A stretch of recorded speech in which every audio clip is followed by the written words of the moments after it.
अंदर से एक गिलास पानी ला दे बेटा। बेटा गुस्से में लाल दौड़कर अंदर गया, मम्मी को जाकर चिल्लाया, मम्मी पापा में अकल नहीं है, पानी का मुझे बोल रहे हैं, एक गिलास पानी ला दे, दिखता नहीं मैं कहां जा रहा हूं, मम्मी पापा को एक गिलास पानी दे देना। और बेटा कहकर बुलेट चालू करी, भट भट भट भट भट भट, और बुलेट पे बैठकर चले गया। माँ अपने पति के लिए पानी लेकर आई, तो पत्नी ने जैसे ही पानी दिया तो पति ने पूछा, क्यों तुम्हारा बेटा इतनी जल्दी में कहाँ जा रहा था जो पानी नहीं दे सका और तुम मुझको पानी लाके दे रही हो। पत्नी ने कहा, तुम्हें मालूम नहीं है, बेटे ने रेलवे स्टेशन पर पानी का प्याऊ लगाया, स्टेशन पर पानी पिलाने जा रहा था। बाप ने माथा ठोका, बूढ़े बाप को एक गिलास पानी नहीं पिला पा रही और प्याऊ लगाकर दुनिया को पानी पिला रहा।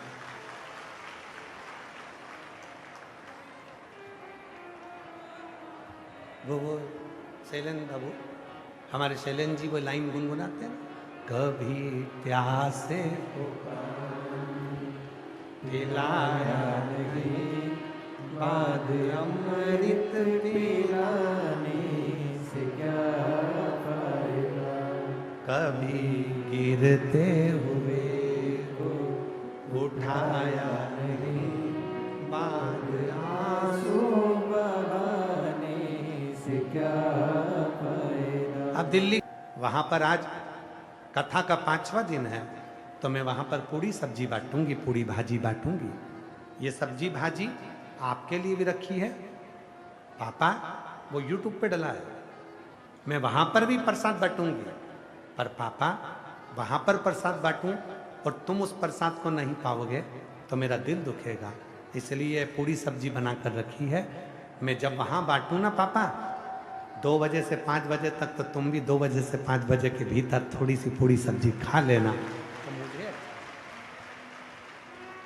मैं मंदिर गई पूजा आरती की, पूजा करते हुए ख्याल आया, कभी माँ बाप की सेवा की ही नहीं, फिर पूजा रचाने से क्या फायदा, कभी प्यासे को पानी पिलाया नहीं, बाद अमृत पिलाने से क्या फायदा।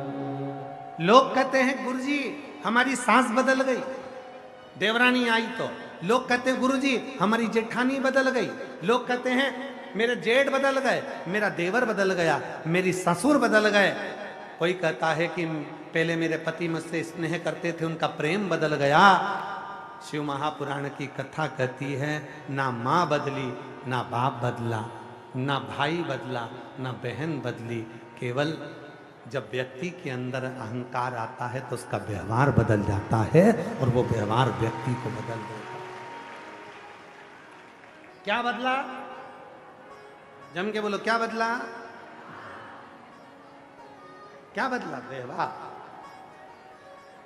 केवल व्यवहार बदला। और अपनी जिंदगी में याद रखना, अपनी जिंदगी, हमारे दिल्ली वाले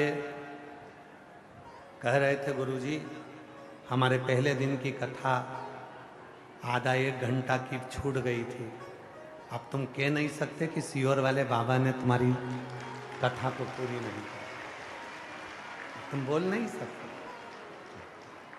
और एक बात और अपने अंदर उतार कर रखना, भीलवाड़ा में भी कहा था, जयपुर में भी कहा था और दिल्ली में भी कहकर जाऊंगा, सीहोर वाला बाबा अपनी पोथी के साथ आता है और पोथी के साथ ही वापस जाता है। कोई कह दे कि सीहोर वाले बाबा ने ये दुकान लगवाई या वो दुकान लगवाई या सीहोर वाले बाबा ने ये दुकान का पैसा ले लिया, कोई तपते हुए तबे पर भी बैठकर बोल दे कि सीहोर वाला बाबा ने दुकान का कोई पैसा ले और दे, सीहोर वाले बाबा को ना तुम्हारे व्यापार से मतलब है, ना तुम्हारी दुकान से मतलब है, ना तुम्हारे पास से मतलब है। सीहोर वाले बाबा को तो केवल श्री शिवाय नमस्तुभ्यम और एक लोटे जल से मतलब, बाकी किसी से मतलब। तुम्हारा धन तुम्हारे पास, तुम्हारी दौलत तुम्हारे पास, और आपसे भी निवेदन है किसी को 1 रुपया मत दो। अपनी पड़ोस में कोई बच्चे रहते हैं, अपने परिवार में कोई बच्चे रहते हैं, उनको पढ़ना है, उनके पास पढ़ने का पैसा नहीं है, तो तुम किसी को मत दो। उस धन को अपने पास के बच्चों को या अपने परिवार के बच्चों की एजुकेशन में खर्च करो, उनको पढ़ाओ।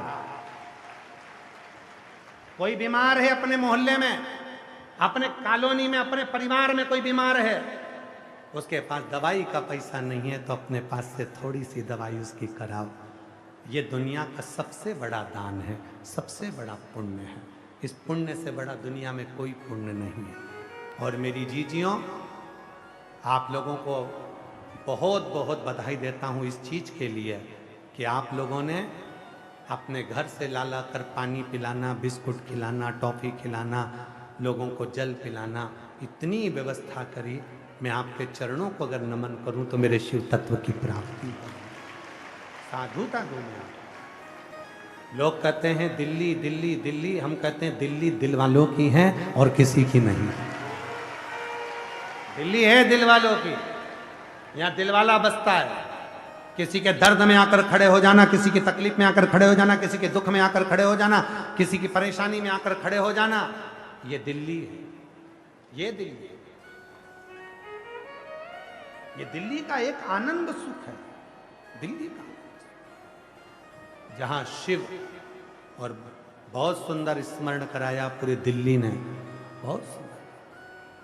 अशोक सुंदरी, अशोक सुंदरी देख, अशोक सुंदरी,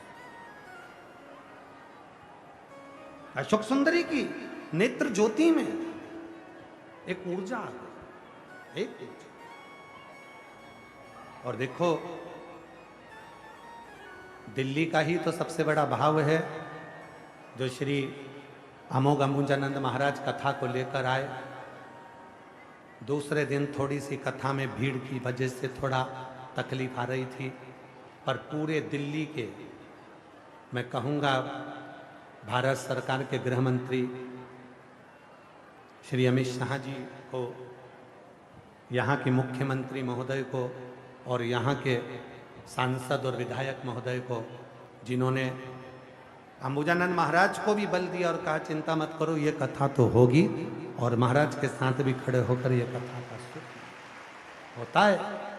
ऐसा नहीं कि बड़ा आयोजन है, घर में 4 लोग आ जाते हैं तो परेशानी बढ़ जाती है।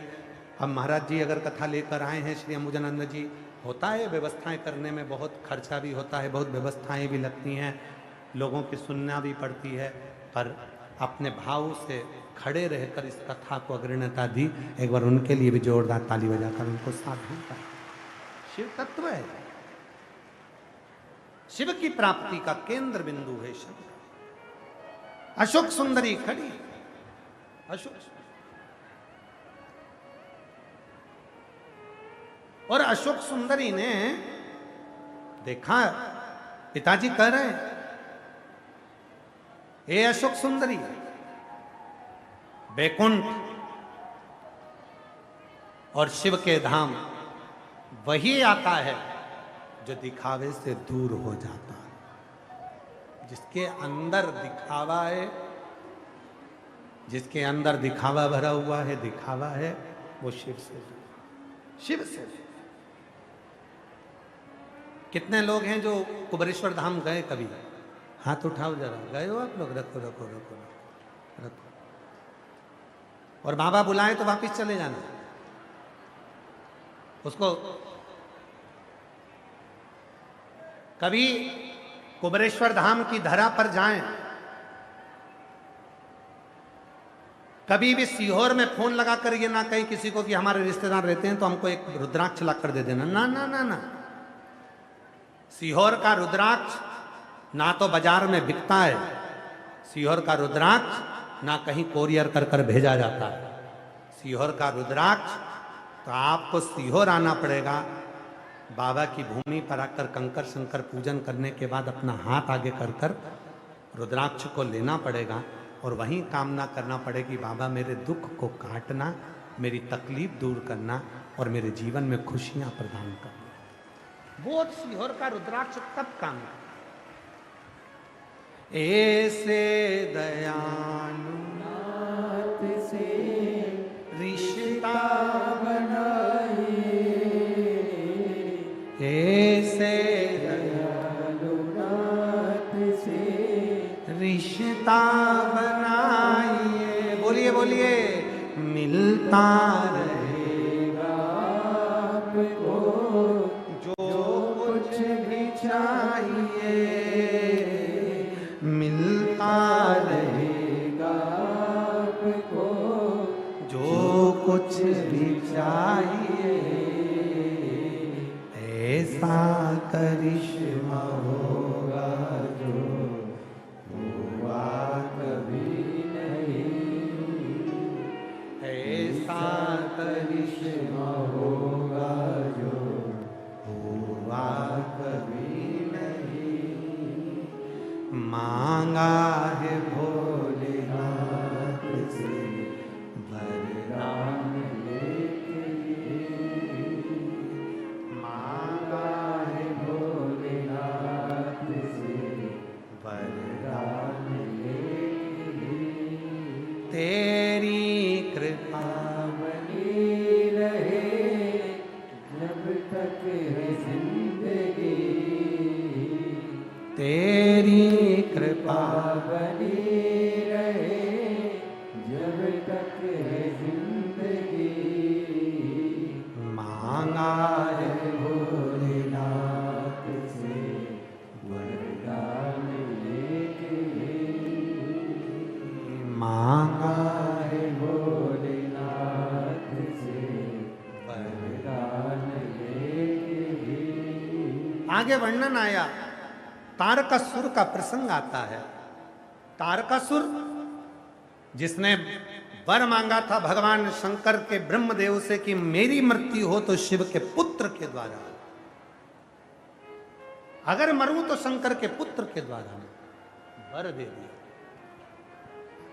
जो शिव को चाहने वाला होता है वो शिव को खुश देखना चाहता है, शिव को, शिव को प्रसन्न।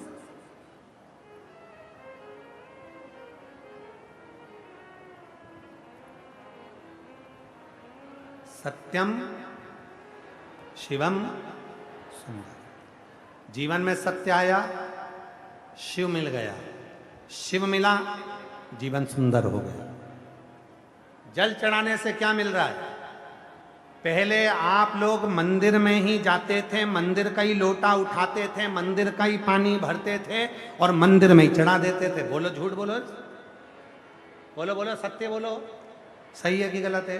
मंदिर का ही लोटा, मंदिर का ही पानी और मंदिर का ही शंकर।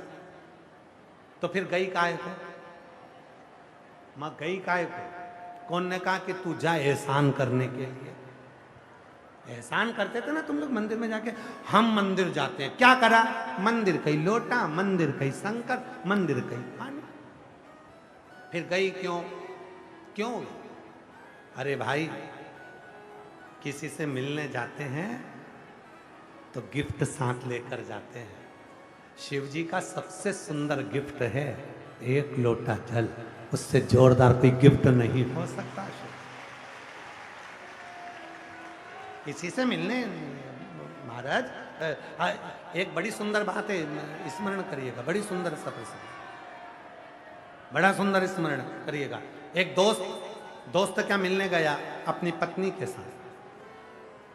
दोस्त क्या मिलने गया तो वो मिलने के लिए जब गया तो उसने देखा कि अपन तो कुछ लेकर आए नहीं दोस्त को देने के लिए, दोस्त इतना बड़ा, क्या दे? दोस्त गया अंदर पानी लेने के लिए। इतने में इसने क्या करा, दोस्त के दीवार पे एक चित्र टंगा था, इसने उस चित्र को उठा लिया और टेबल के नीचे से अखबार निकाल के उसमें लपेट लिया और लपेट कर कहा मैं तुझे बहुत प्रेम करता हूँ, तेरे लिए गिफ्ट लाया, तेरे लिए गिफ्ट लाया। अब उसने जो गिफ्ट दिया किसका था? दीवार पे टंगा था, वहीं से उतार के उसी को दे दिया।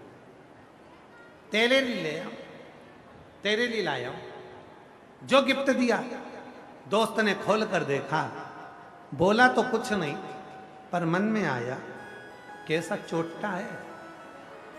बचपन की आदत अभी तक नहीं गई चोटने की है? मेरी दीवार की फोटो उतार के मुझको ही दे दी, मुझको ही।